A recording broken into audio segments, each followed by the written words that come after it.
Merci de nous rejoindre pour cette nouvelle séquence ici au sein de la Rêve 2022. Mesdames et messieurs, bonjour ou rebonjour pour ceux qui viennent de nous rejoindre cet après-midi. Très heureux de vous retrouver. On va passer encore un moment exceptionnel avec beaucoup d'invités parmi les 130 personnalités qui ont accepté votre invitation durant cet événement qui est l'événement évidemment le plus important pour l'économie en France, avec chacune et chacun d'entre vous et les territoires, les entreprises et toutes les forces vives que vous représentez. Et je ne doute pas que c'est aussi pour cela qu'il accepte chaque fois votre invitation. Il va nous dire dans un instant certainement le plaisir qu'il a de vous retrouver. Mesdames et messieurs, vous allez accueillir votre ministre, Monsieur Bruno Le Maire, avec Madame Routel-Krief, s'il vous plaît. Madame, Monsieur.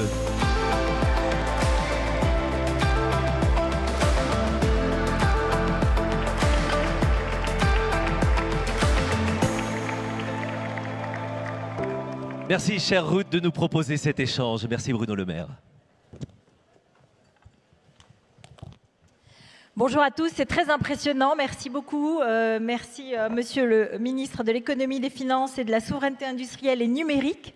J'ai bien dit ? Tout à fait, Routel-Krief.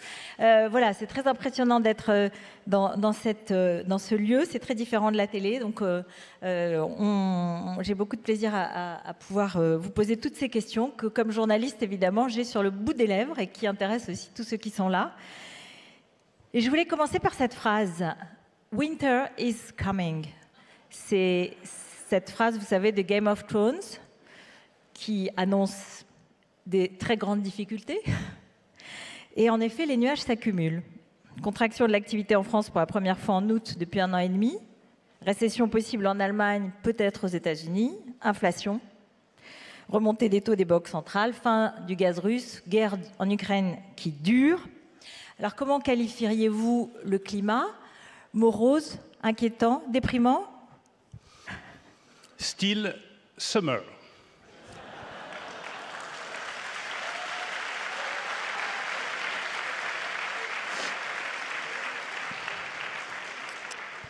Nous sommes encore en été. Je regarde les chiffres. J'écoute les chefs d'entreprise et je salue Geoffroy Roux de Bézieux, le patron du MEDEF. Je vois une croissance française qui résiste. Je vois des entreprises, et je les en remercie, qui continuent à investir. Je vois des carnets de commandes qui continuent à se remplir. Je vois le taux d'emploi le plus élevé en France depuis un demi-siècle. Je vois ce qui devrait faire plaisir à Pierre Gattaz, qui portait, je me rappelle, quelque chose à sa boutonnière, 1 million d'emplois. Dieu sait que vous avez fait l'objet de moqueries et de railleries. Mais Pierre, nous avons créé 1,4 million d'emplois en 5 ans en France. Vous avez créé 1,4 million d'emplois en France. Donc je veux le redire avec beaucoup de force, l'économie française résiste, les chiffres sont solides et j'aborde cette rentrée avec détermination et confiance.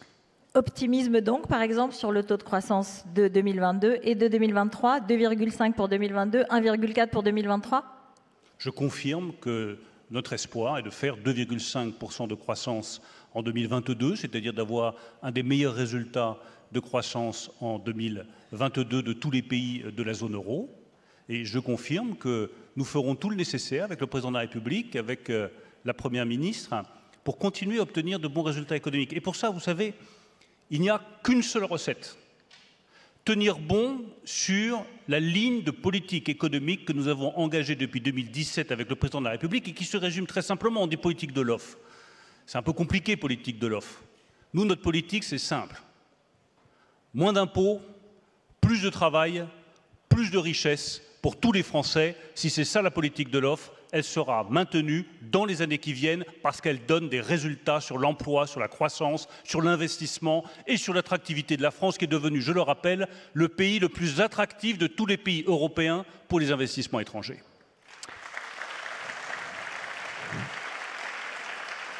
Donc ce que vous nous dites là, c'est « je garde le cap » malgré les nuages, parce que, quand même, il y en a. Et on va revenir sur chacun, pardon. Hein. Il peut y avoir des nuages en été, ça arrive. Oui. Des étés difficiles, des étés meurtriers. Mais nous avons devant nous, bien entendu, des difficultés. Nous avons devant nous des difficultés que je ne mésestime pas et sur lesquelles le président de la République nous a alertés. La première, la plus importante, c'est la crise énergétique qui doit nous amener tous à faire preuve de plus de sobriété. Et quand je dis tous, c'est tous. Ce n'est pas uniquement les entreprises, c'est tous les citoyens, c'est toutes les entreprises, c'est toutes les administrations.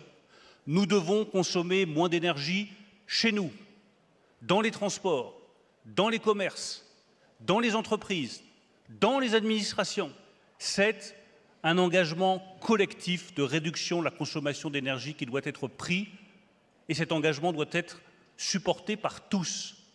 Et nous devons protéger un certain nombre de secteurs, les secteurs les plus stratégiques de notre économie, les secteurs industriels, les entreprises qui ne peuvent pas se priver d'énergie parce que si on les prive d'énergie, c'est tout simplement l'instrument de production qui risque d'être menacé. Parce qu'il ne faut pas ajouter une crise économique à la crise énergétique, nous devons protéger l'industrie française contre la pénurie d'électricité et de gaz. Alors comment?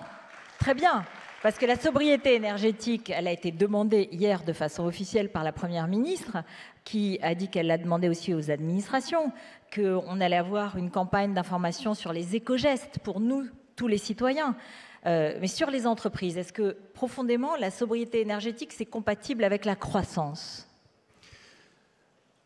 La première économie d'énergie doit être une économie d'énergie collective. La réduction du chauffage, par exemple, dans les administrations, dans les entreprises, dans les transports, c'est une source d'économie d'énergie qui ne pénalise pas la croissance, qui ne pénalise pas l'emploi, qui ne pénalise pas le pouvoir d'achat de nos compatriotes et qui est extraordinairement efficace. Ensuite, il faut s'organiser. S'organiser, ça veut dire commencer déjà à regarder dans les entreprises, est-ce qu'il y a des bâtiments qui peuvent être fermés ou pas? Est-ce qu'on est obligé de garder tout ouvert? Est-ce qu'on peut fonctionner différemment pour consommer moins d'énergie? Et le tout dernier ressort doit être le délestage dont a parlé la Première ministre, le rationnement de l'électricité, mais ça ne doit être que la toute dernière option, car nous devons préserver nos capacités de production pour préserver notre croissance, l'emploi et la prospérité de nos compatriotes. Oui, mais du coup, concrètement, si un certain nombre de PME ou d'entreprises ont du mal avec le prix de l'énergie, est-ce que vous dites aujourd'hui, nous les aiderons comme vous aiderez les ménages peut-être en difficulté? Parce que vous nous avez aussi dit, en 2023, ça y est, le soutien, le bouclier tarifaire, il faudra commencer à arriver à la vérité des prix. Alors oui, nous aiderons les entreprises et nous les aidons déjà. Quel est le cœur de la politique que nous avons voulu mener avec la majorité, je salue tous les députés qui sont présents, avec le président de la République? C'est d'amortir le choc inflationniste pour nos compatriotes. On a gelé les prix du gaz, on a plafonné les prix de l'électricité à 4%, là où dans d'autres pays européens, la facture d'électricité a augmenté de 20, 30, 60, 70%. Les Français ont été protégés. Résultat, nous avons le taux d'inflation le plus faible de tous les pays de la zone euro. Mais demain? Et dès aujourd'hui, vous avez des entreprises, que je les écoute, et je remercie tous ceux qui me téléphonent, m'envoient des messages, me disent « attention, il y a telle difficulté ici », que ce soit des parlementaires ou que ce soit des chefs d'entreprise. Il y a dès maintenant, dans la distribution, dans certains commerces, dans de la production alimentaire, dans l'industrie, des PME qui me disent « la facture d'électricité, la facture de gaz est en train d'exploser, on ne va pas survivre ». Nous allons prendre ce sujet à bras-le-corps. Il existe aujourd'hui un guichet unique dans lequel les entreprises peuvent venir chercher des aides financières pour alléger leurs factures énergétiques. Ce guichet doit fermer fin août, aujourd'hui. Il sera ouvert jusqu'à fin décembre 2022. Les critères sont trop compliqués. Et toutes les entreprises me l'ont dit. C'est très bien votre guichet, mais on est allé sur le site de la Direction générale des finances publiques. Les critères sont trop contraignants. Nous allons simplifier et alléger les critères pour toutes les PME, toutes les entreprises de taille intermédiaire qui ont besoin du soutien public pour payer leurs factures d'électricité ou leurs factures de gaz. Et j'ai demandé au ministre de l'Industrie, Roland Lescure, de rassembler tous les secteurs économiques, industriels, commerciaux, pour que nous regardions quels sont les critères qu'il faut simplifier. Il y a des critères de profitabilité. Est-ce qu'ils sont trop compliqués? On les simplifie.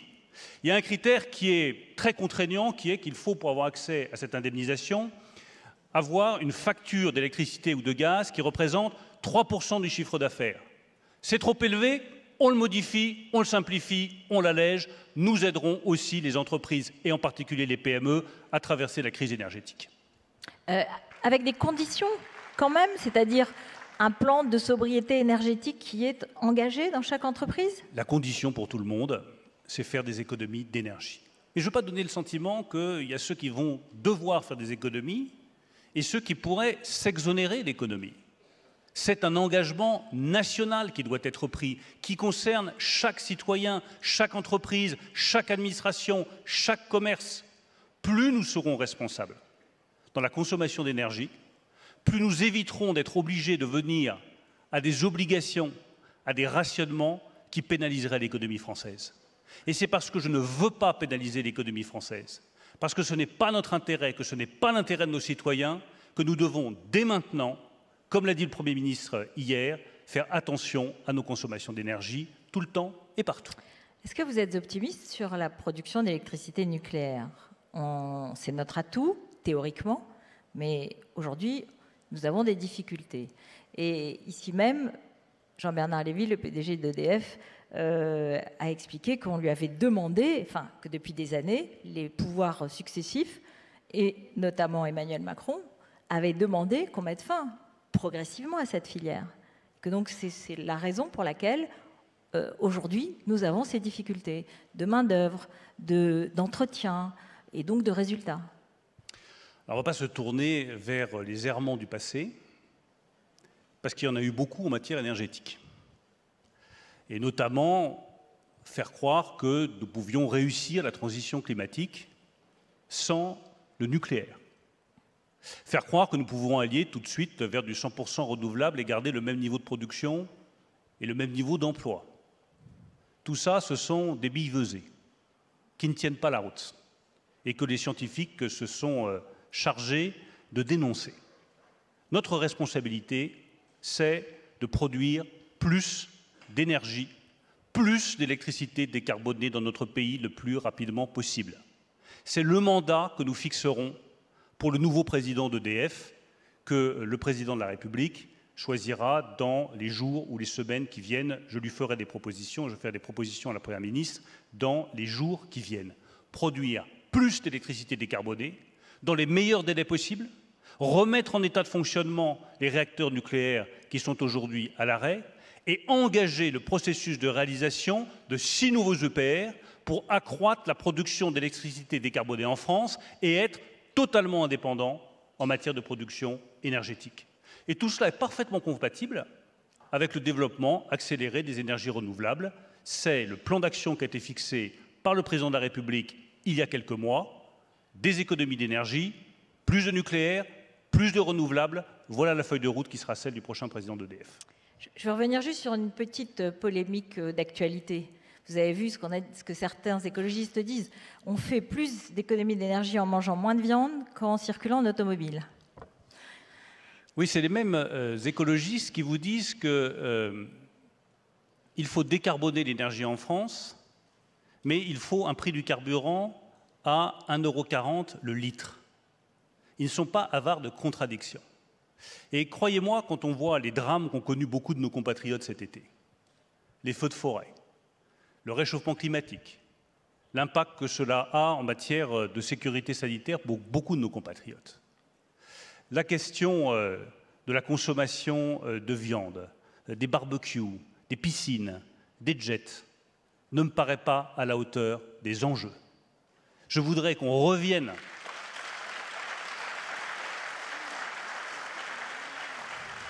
que l'on revienne à ce qui est la politique telle qu'elle a été définie par le président de la République il y a maintenant plusieurs mois, économiser l'énergie, en produire davantage dans les meilleurs délais possibles. Oui, mais la politique, c'est aussi des symboles, c'est aussi le partage, c'est ce que vous disiez tout à l'heure.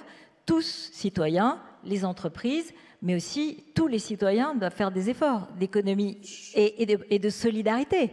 Ruth Elkrief, chacun ses combats. Moi, mon combat, ce sera pour la réduction de la consommation. Terme que je préfère à d'autres parce que je pense qu'il a le mérite de la clarté. Mon combat, ce sera pour que EDF produise rapidement plus d'électricité et remette en route les réacteurs nucléaires. Mon combat, ce sera pour le déploiement accéléré des infrastructures d'énergie renouvelable sur lesquelles nous mettons beaucoup de temps, beaucoup trop de temps, à sortir les capacités nécessaires. Et mon combat, celui que je livre depuis le 30 septembre 2021, date à laquelle j'ai écrit à la commissaire européenne Margrethe Vestager, c'est la remise en cause des règles du marché énergétique européen, la révision de ces règles pour qu'on arrête une bonne fois pour toutes d'aligner le prix de l'électricité sur le prix du gaz. Ça fait 12 mois que je livre ce combat et je suis content d'entendre la présidente de la Commission européenne, après 1 an d'échanges, admettre enfin que oui, il faut revoir de A à Z le fonctionnement du marché énergétique européen. C'est ça mes combats. Et je ne suis pas prêt à changer de ligne. Et vous savez, dans combien de temps on arrivera à cela? Précisément, peut-être pour les Écoutez, il a fallu aujourd'hui. 1 an entre le courrier, l'engagement du président de la République et la déclaration de la présidente de la Commission européenne. Tout vient à point pour qui sait attendre. Oui, donc il faut attendre encore un peu. Je vous explique, je vous parlais du partage. Vous avez bien sûr entendu parler de cette polémique aussi sur les super profits. Non. Vous n'étiez pas là cet été alors? Non, mais je ne sais pas ce que c'est qu'un super profit. Donc non, je n'ai pas entendu. Je sais que les entreprises doivent être profitables. C'est tout ce que je sais.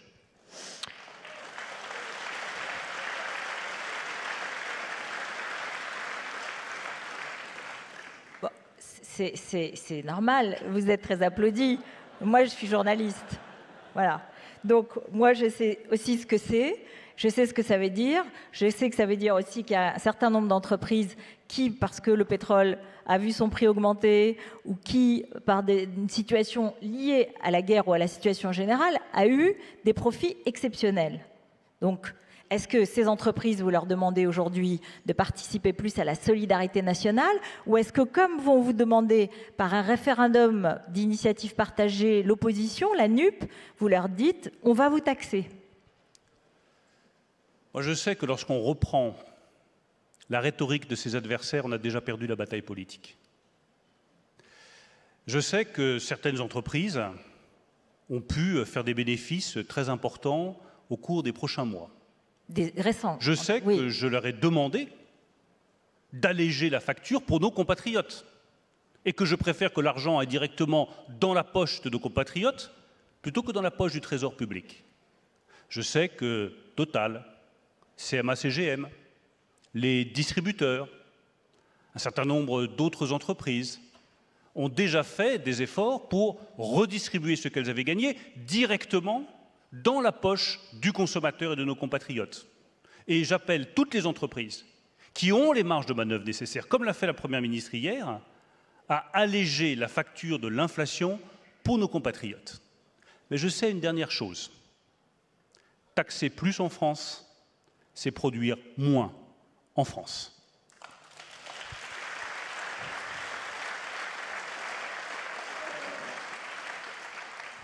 Vous n'allez pas, enfin, c'est quand même un débat qui va dominer.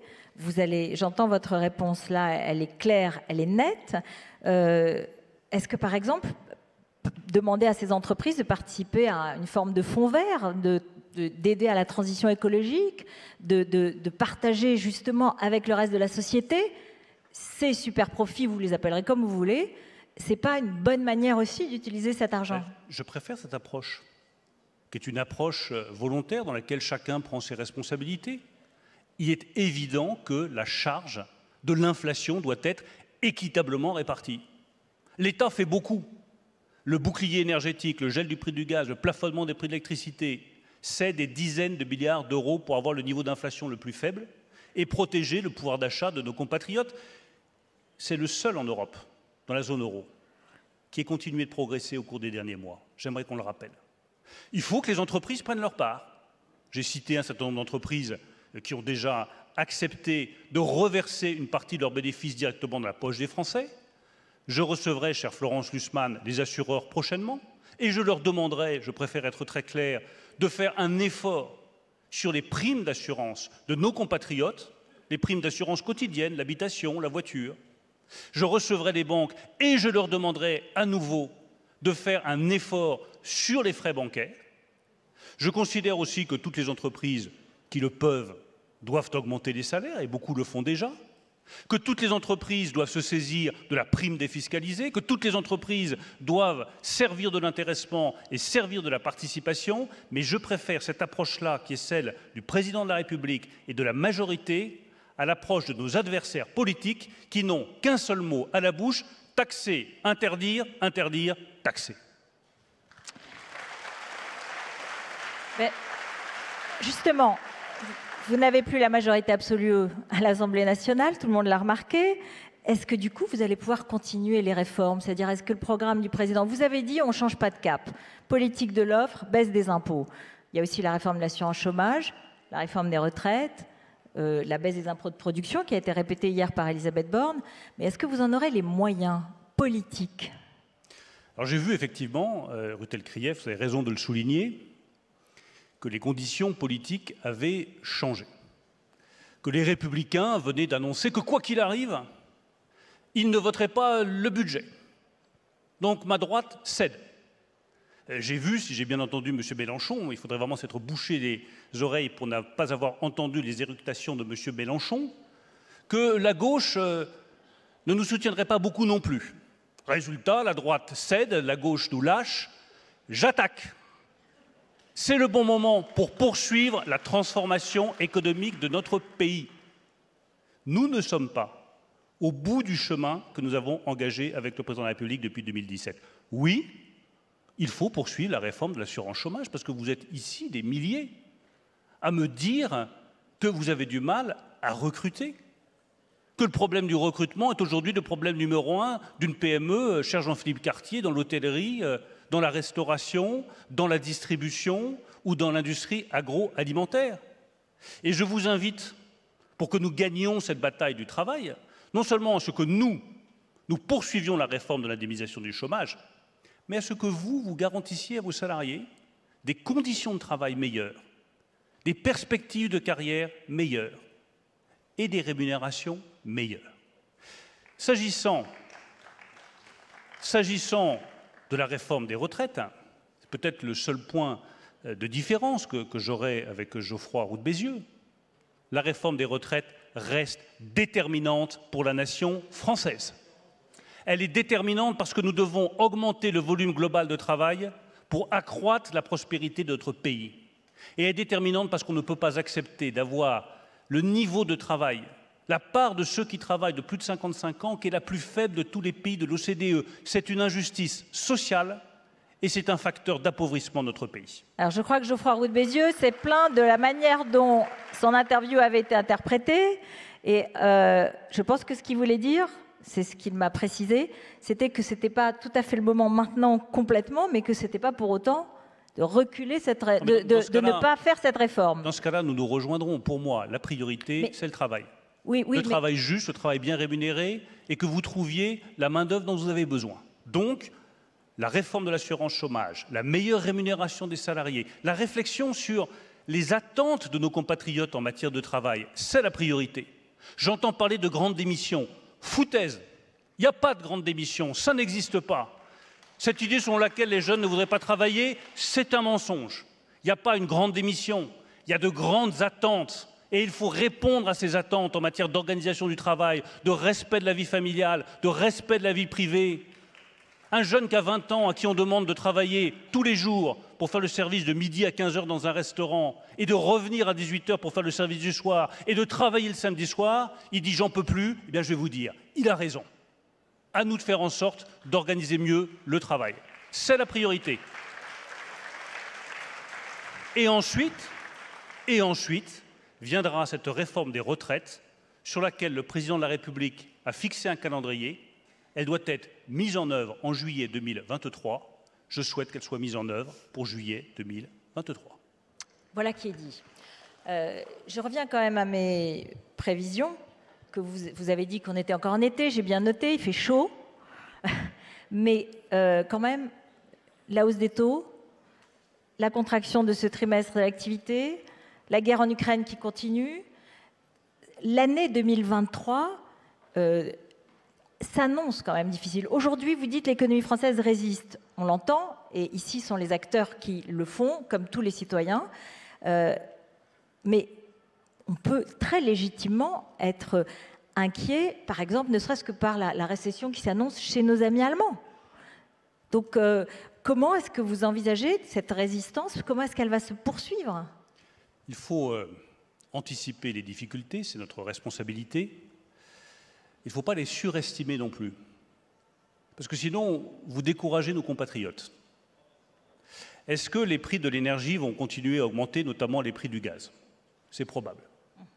Mais je confirme ici que nous continuerons à amortir le choc et que les hausses de prix qui seront nécessaires et que nous n'avons jamais cachées au début de l'année 2023 seront des hausses de prix contenues et que l'augmentation des factures d'électricité, de gaz seront contenues pour nos compatriotes comme pour les entreprises. Ça ne veut pas dire qu'on ne fait passer aucune hausse, il sera nécessaire de faire passer des hausses, mais elles seront contenues.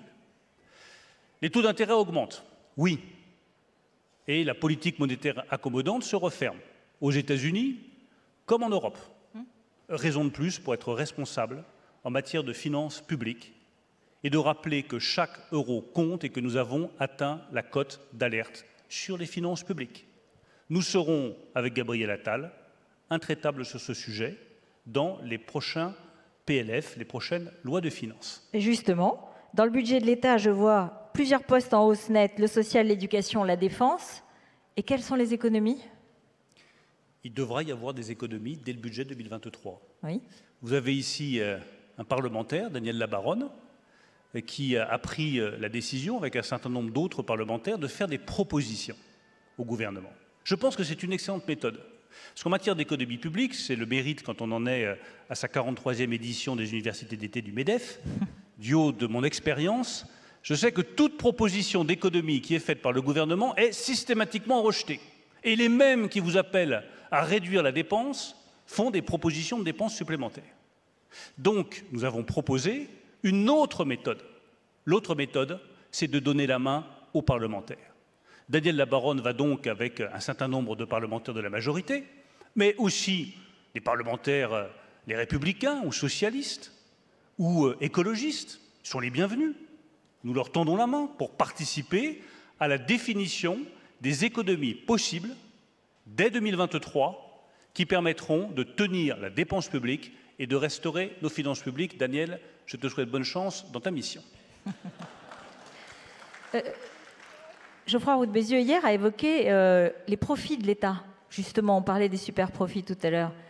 27 milliards d'euros grâce à l'activité et à la réussite d'un certain nombre d'entreprises et d'un grand nombre d'entreprises. Alors, c'est peut-être pas 27 milliards, il y a aussi la TVA, il y a aussi d'autres revenus, pas seulement directement venus des entreprises, mais il y a une question de la responsabilité de l'État dans cette crise.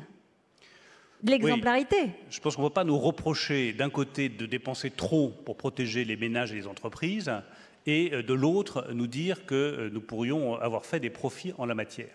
Ce que je vois est très simple. Quand vous baissez le taux d'impôt sur les sociétés, les recettes augmentent. Preuve de l'efficacité de notre politique fiscale. À l'inverse, si vous augmentez les impôts, vous détruisez la richesse et au bout du compte, vous avez moins de recettes fiscales. Oui, je confirme les chiffres qui ont été donnés par le président du MEDEF. Nous avons eu des recettes exceptionnelles d'impôts sur les sociétés tout en ayant ramené le taux de 33,3 à 25. C'est bien pour cela qu'il faut poursuivre dans cette politique de baisse des impôts, de valorisation du travail et de création de richesses.